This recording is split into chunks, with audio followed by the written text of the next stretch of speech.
আসসালামু আলাইকুম। আমরা বৃহত্তর উত্তরবঙ্গের পঞ্চগড় জেলার দেবীগঞ্জ আহলে হাদিস একটি বৃহত্তর সমাজ থেকে আপনাদের সাথে সংযোগ স্থাপন করেছি। এই মুহূর্তে আমি জানতে চাবো এখানে কয়টি সমাজ এই ঈদগাহ মাঠে একত্রিত হয়েছেন।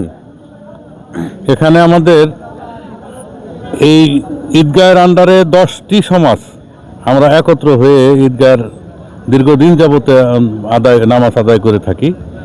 তো এখানে এই এলাকায় আহলে হাদিসের একটি ঐতিহ্যবাহী সমাজ।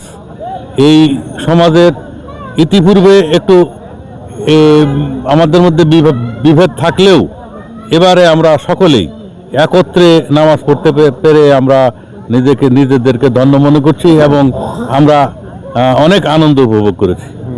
আসসালামু আলাইকুম। আসলে আমাদের আন্তরিকতার একটু ঘাটতি ছিল। আমি ব্যাপক আলোচনার মাধ্যমে সবাইকে ঐক্যের দ্বার প্রান্তে পৌঁছাইতে পেরেছি, সেই জন্য আলহামদুলিল্লাহ।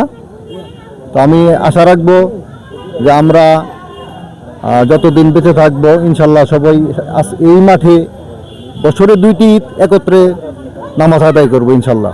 মোবারক। এই মুহূর্তে আমি কথা বলবো, এত সুন্দর একটি ঈদের একটা খুতবা উপহার দিয়েছেন আমাদের ইমাম সাহেব আবুল কালাম আজাদ। আসসালামু আলাইকুম রহমতুল্লাহ। আলহামদুলিল্লাহ ওয়াসসালাতু আলা মান লা নাবিয়্যা। জি আলহামদুলিল্লাহ, আল্লাহ শুকরিয়া আদায় করি। আল্লাহ সুবহানাহু ওয়া তাআলা তৌফিক দিয়েছেন বিধায় আমরা একটা সুন্দর একটা মাঠ আজকে সুন্দরভাবে সম্পন্ন করতে পেরেছি। আমরা এখানে অনেকটি সমাজ একত্রিত হয়ে আমরা হিংসা বিদ্বেষ সকলেই ভুলে আমরা সকলেই মিলে এখানে ঐক্যবদ্ধ হয়ে ঈদের মাঠ পালন করেছি। আলহামদুলিল্লাহ, সালাত আদায় করেছি। আমরা আল্লাহর নিকট দোয়া রাখবো যে ভবিষ্যতে যেন আল্লাহ সুবহানাহু ওয়া তাআলা আমাদেরকে এই সুন্দর আয়োজনে ঈদের মাঠ আদায় করার তৌফিক দান করেন। সেই সাথে যারা আয়োজক কমিটি আছেন তাদেরকে আমি ধন্যবাদ জানাই এবং সকলকেই পবিত্র ঈদ উল ফিতরের শুভেচ্ছা জানাই। তাকাব্বালাল্লাহু মিন্না ওয়া মিনকুম। আসসালামু আলাইকুম ওয়া রাহমাতুল্লাহ। ধন্যবাদ সবাইকে। দর্শক, আমরা পঞ্চগড়ের এক ঐতিহ্যবাহী আহলে হাদিস সমাজে আমরা আছি। আমরা জানতে চাবো ঈদ উদযাপন শেষে একজন মুসল্লির অনুভূতি।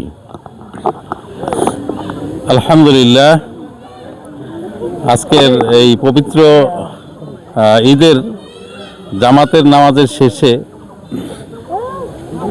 এই অনুভূতি ব্যক্ত করছি।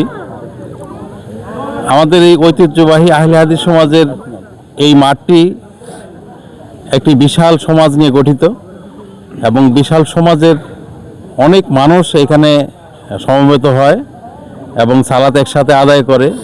এর মধ্যে একটা প্রাণ চাঞ্চল্য একটা অনুভূতি আছে।